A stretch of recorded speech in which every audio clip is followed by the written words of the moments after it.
for the Destroy All Humans review for the PS2. I remember seeing a bunch of marketing for this game when I worked at GameStop back in 2005.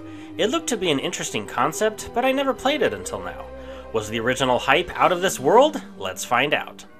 Your name is Cryptosporidium-137, an alien clone of the original Cryptosporidium from planet Furon.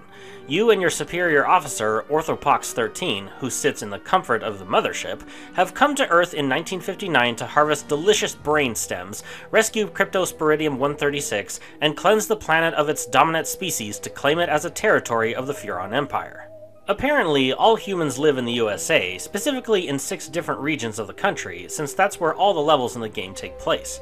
Now, that doesn't mean there are only 6 missions, as there are a handful for each area, and completing all is required to progress.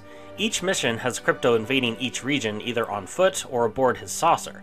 Most of the missions are on the ground, and because he's just one soldier, you won't be going all guns blazing for most of it. Instead, you'll be maneuvering through and blending in the best you can to complete each mission given by Pox. The missions drive the narrative, so they're not random tasks you have to complete. Like this one, I have to carefully disguise myself as the mayor of a town and calm the citizens down by selecting the correct answer during a Q&A. Or here, I have to use my mind control powers to have this human drive a nuke to a military airfield and set it off. Now, don't worry, there is plenty of zapping and disintegrating of the humankind throughout the game. As you progress through, you'll be rewarded with new weapons to take down the humans.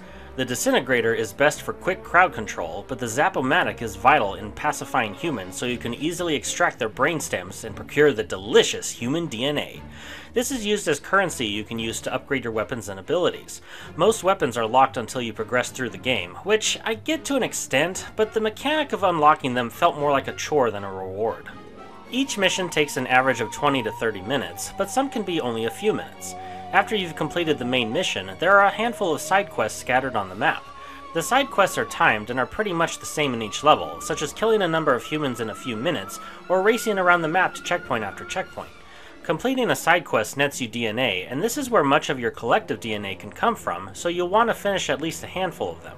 Most of the humans you collect DNA from only net you a minuscule amount, and Pox's weapon and ability upgrades aren't exactly cheap, so you won't want to neglect the side quests.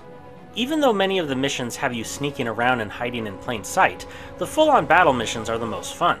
However, many of these types of missions can be quite difficult, and honestly, the whole game in general is more difficult than I thought it would be. The main frustration comes from the fact that if you die anywhere within a mission, you have to restart that mission from the beginning. Some of these take some time and a good amount of effort to complete, and dying, especially near the end, is extremely frustrating.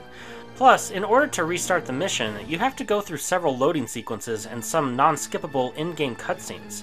If the game just asked you if you wanted to retry right after you died, it wouldn't be so bad. Now, I'm not suggesting there be checkpoints in each mission, but the fact that I have to wait through all of the opening sequences again, it just decreases the overall fun. Controlling Crypto isn't difficult, but there was one aspect that I wished was a thing, and that is there is no auto lock-on feature when using your weapons. There is when you're using your abilities, but you have to carefully aim yourself when attacking.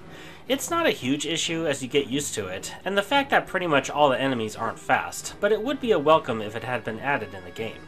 Honestly, the worst part of the controls was when you're trying to aim when flying around in your saucer. Unlike when on the ground, you cannot change the reticle position of your saucer's weapons, and so you have to move the saucer itself to get a correct angle on the targets. Graphically, it looks pretty good for PS2 standards, but the draw distance was lacking, and there were many pop-ins, some of which suddenly jumped right in front of you. Also, some areas are filled with assets and high action elements, so much so that the frame rate could severely dip, which was unfortunate.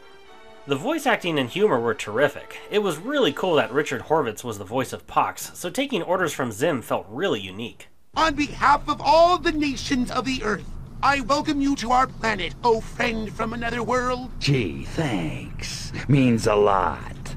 Enough chit-chat! We need to find Bert Wither.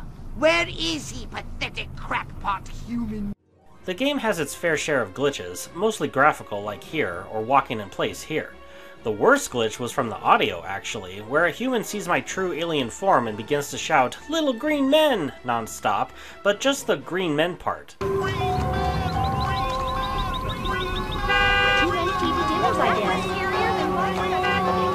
Even into the loading screen. Oh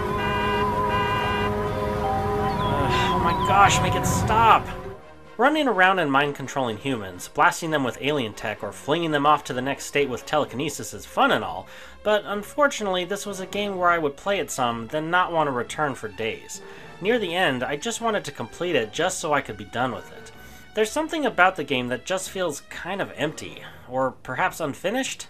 I don't know. The main missions were different enough to not become stale, but the game as a whole felt somewhat monotonous. It has its charm, and perhaps if I played it back when it first released I would have enjoyed it more, but as it stands, it's just okay.